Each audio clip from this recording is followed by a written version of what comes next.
अस्सलाम वालेकुम। ZN media के साथ मैं हूं आपकी होस्ट बुशरा शकील। नाज़रीन, ये जो आप बहन मेरे साथ देख रहे हैं ये पाकपतन शरीफ से हमारे पास आई हैं, मदद की तलबगार हैं। बहन 1.5 साल से नहीं मिल रही है, धक्के खा रही है ये सड़कों पे। और उसके बाद इनकी बहन ने पसंद की शादी की, घर से भाग गई, माँ बाप की इज़्ज़त को रोंदा, बहन भाइयों की इज़्ज़त को रोंदा।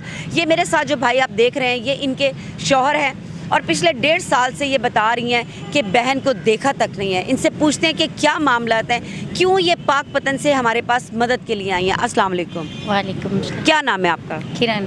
अच्छा किरण, ये बताइए कि आपकी बहन का जो आपने बताया कि 1.5 साल पहले वो पसंद की शादी करके चली गई है, तो 3 साल पहले, तो अब क्या मामलात हुए हैं? वो बहन किधर है, क्यों नहीं मिल रही है? 1.5 साल से वो मतलब ससुराल अपने के पास ही है। हम लोग जाते हैं, वो कहते हैं हमारे पास नहीं है, हमारे पास नहीं है। फिर हमने FIR भी करवाई थाना सिटी रेनाला में, उसके ऊपर FIR कटी हुई है। उनकी ज़मानत अदालत की तरफ से खारिज हुई है। उसके बावजूद पुलिस वालों ने उनको पकड़ा नहीं है, कोई एक्शन नहीं लिया पुलिस ने। जो तफ्तीशी हैं वो इतने गलीज़ ऑफिसर हैं कि मैं बता नहीं सकती। मुझे गंदी बकवास मारता है, कभी मुझे कहता है सेपरेट आना, थाने में आना, मैं तुम्हें बताऊँगा कि तुम्हारी बहन कहाँ गई है। उसकी भी रिकॉर्डिंग मेरे मोबाइल में पड़ी हुई है। गलत तरह की क्या बातें करते हैं, यानी कि कुछ गलत ऑफ़र करते हैं जो आपके आईओ हैं?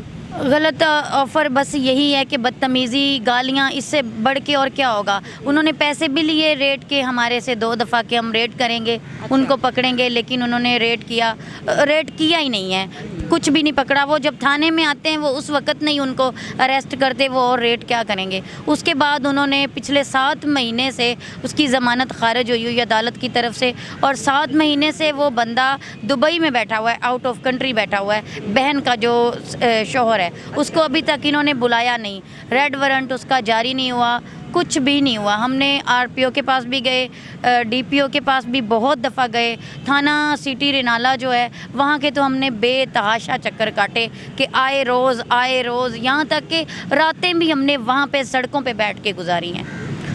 अच्छा मुझे ये बताइए कि आपकी बहन तो चली गई ना, जी, शादी कर ली उसने, जो भी था, आपको क्यों शक पड़ा कि मेरी बहन के साथ कुछ गड़बड़ हुई हुई है तो मैं उसको ढूंढूं?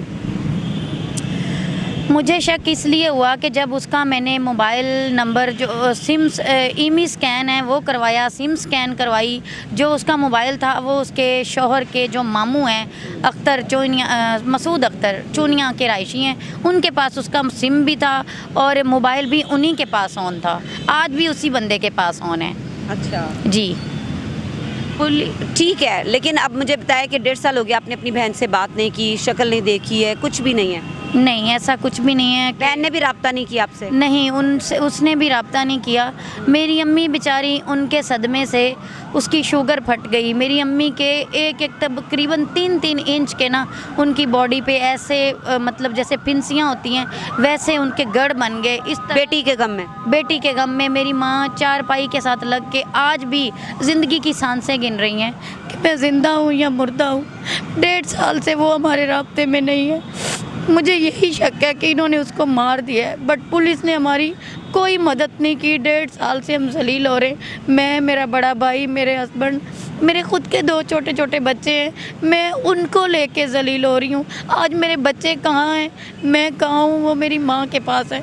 मैं लाहौर में आज 3रा दिन है, मैं धक्के खा रही हूँ। कभी IG के ऑफिस, कभी कहाँ, कभी CCPO के ऑफिस तक मैं गई हूँ।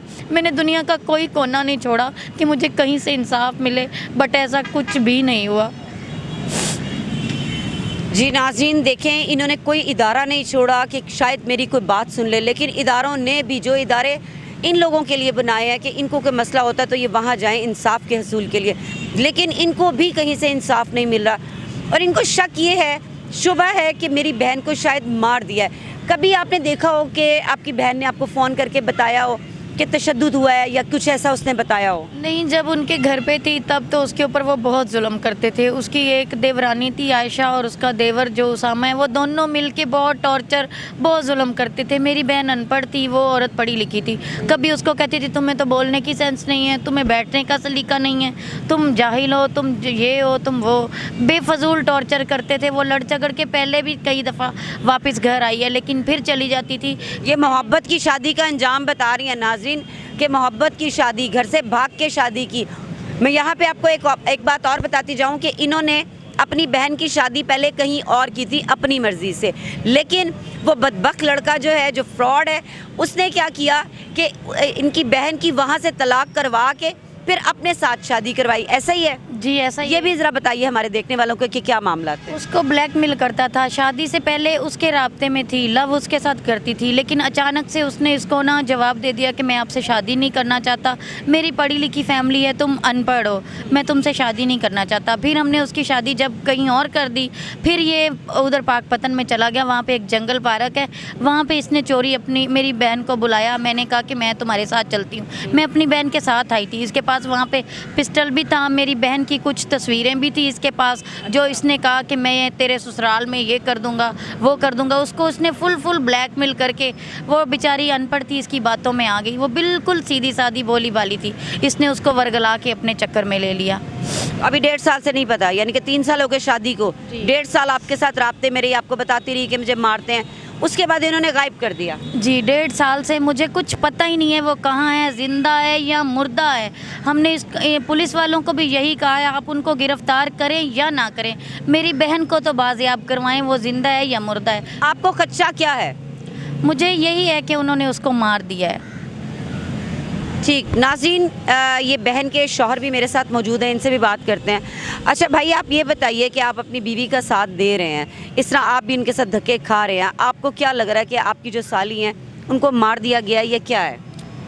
हमारा शक तो यही है, जो हमारे साथ सूरत हाल बनी खड़ी है कि उन्होंने मार ही दिया है। जिस तरह वो आते हैं, जिस तरह वो ऑफरिंग करते हैं कि हमसे पैसे ले लो, केस कौन लोग ऑफर करते हैं आपको पैसों की? वो मुलजिम लोग। अच्छा, उनके कितने पैसे की अभी तक ऑफर कर चुके हैं? कभी 5 लाख ही करते हैं, कभी 7 लाख ही करते हैं। और माफियाज हैं, पाकपतन के भी हैं और रिनाले के भी हैं, MPA के कोई मुंशी हैं, वो लेके आते हैं साथ हमें थर्ड करने के लिए कि ये पीछे हो जाएं आप लोग, जो आपकी बहन के साथ हुआ है वही हम आप लोग के साथ करेंगे। 7 माह जो आपकी बहन के साथ हुआ है। नाज़रीन, ये पॉइंट नोट कीजिएगा कि जो ये बता रहे हैं कि इनको जिस तरह की धमकियाँ मिल रही कि जो आपकी बहन के साथ हुआ है वही आपके साथ भी होगा। जी, यही धमकी हमें हमारे तफ्तीशी के सामने मिली थी कि तो आपके तफ्तीशी ने कुछ कहा नहीं है? नहीं, वो उन्हीं की साइड कि आप चुप करके बैठे हैं, हम बात कर रहे हैं, हम बात कर रहे हैं, न्याय ले लें, हमसे कसम ले लें, जो बात करते हैं, जो ये धमकी देते हैं कि जो आपकी बहन के साथ हुआ है उनके साथ इन्होंने कत्ल किया है, तो ये धमकी लगाते हैं कि हमारे साथ भी वही करेंगे। अगर ज़िंदा होती ना वो इतने जलील होते, ना हम इतने जलील होते। 1.5 साल हो गए, 1.5 साल में हम आए दूसरे दिन की पिक्चर दिखा सकते हैं कि हमने रिनाले सिटी में गुजारी है। मैं जॉबलेस था, 3 बार जॉब से ख़त्म हुआ हूँ कि मेरी मिसेज़ अकेली नहीं जा सकती, कि उनके साथ मैं अकेला 1.5 साल से फ्री होकर ना काम पे लग रहा हूँ। अच्छा भाई जी साहब को कुछ कहना चाहेंगे आप पाकपतन से लाहौर आए हैं, कुछ कहना चाहेंगे? IG साहब को यही कहेंगे कि रिनाले से हम तंग हो के आए हैं। बजती मेरी मिसेज़ है, उनकी कभी कभार घर में बैठ के यही होती है कि जैसे मेरी बहन ने कि नहीं मिल रही, लापता है, मैं थाने में जाके ना सुसाइड कर लूँगी, मेरे पीछे केस पुलिस वालों पे करना, इसकी ज़िम्मेदार पंजाब पुलिस होगी। जी नाज़रीन, ये देखें, ये जो इदारे हैं इनके टैक्स के पैसों पे पलने वाले, इनको जो कुर्सियों पे जिस पे ये बैठते हैं बादशाह बन के, वहाँ पे इनको इंसाफ नहीं मिलता है। ये मुद्दई हैं, लेकिन इसके बावजूद इनके साथ सलूक ऐसा होता है जैसे ये मुल्ज़मान है। ये बहरकैफ ये हमारे पास आई हैं, उम्मीद लेके आई हैं, पाकपतन से आई हैं। हम पूरी कोशिश करेंगे कि हम इनके किसी भी काम आ सकें। बुशरा शकील को इजाज़त दीजिए, अल्लाह हाफ़िज़।